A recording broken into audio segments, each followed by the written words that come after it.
मधुबनी जिले के अरेर थाना क्षेत्र अंतर्गत परजुआर पंचायत के दहिला गांव में देखते ही देखते होली की खुशी गम में बदल गई। लोगों के रोने धोने से संपूर्ण गांव का माहौल गमगीन हो गया।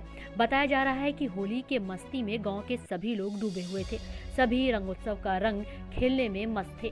इसी बीच गांव की 4 युवतियों ने रंग खेलने के बाद रंग धोने के लिए गांव स्थित कोन्हा तालाब में गई थी, जहां रंग धोने के दौरान एक साथ चारों युवती तालाब में पांव फिसल जाने से गहरे पानी में चली गई और डूब गई।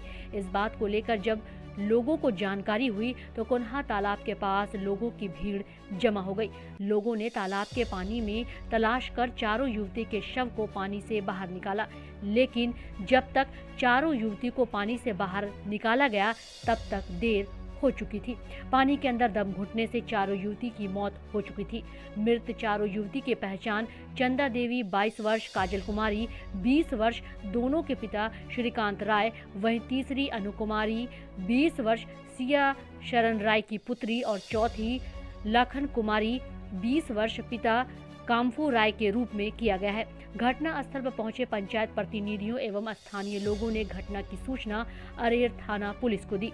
सूचना मिलते ही अरेर थाना अध्यक्ष नेहा निधि ने पुलिस पदाधिकारी एवं पुलिस जवानों के साथ घटना स्थल पर पहुंचकर घटना को लेकर छानबीन करते हुए शव को कब्जे में लेकर पोस्टमार्टम के लिए सदर अस्पताल मधुबनी भेज दिया। वहीं पीड़ित परिवार का रो रो कर बुरा हाल है।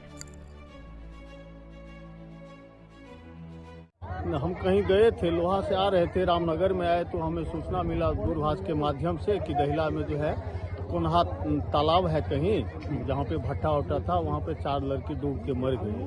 तो हम वहाँ से एटेंडम घर पे भी नहीं गए, डायरेक्ट यहाँ आए। यहाँ आके देखा तो 4 लड़की जो लगभग जवान हो चुकी है, उसमें से एक लड़की की शादी भी हो चुकी है, लेकिन चारों लड़की नहाने के क्रम में आए, यहाँ पैर फिसल गए, अब शायद डूब गए।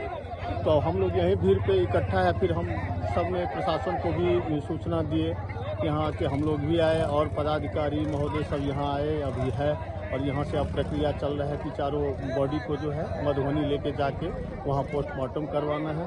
और ये सब गरीब फैमिली से आते हैं, बहुत ही ज़्यादा गरीब है। तो इनको जो है सरकार की तरफ से कुछ यदि मुआवजा मिल जाए तो उनके परिवार को कुछ हद तक भरण पोषण हो सके, यही है हम लोग को।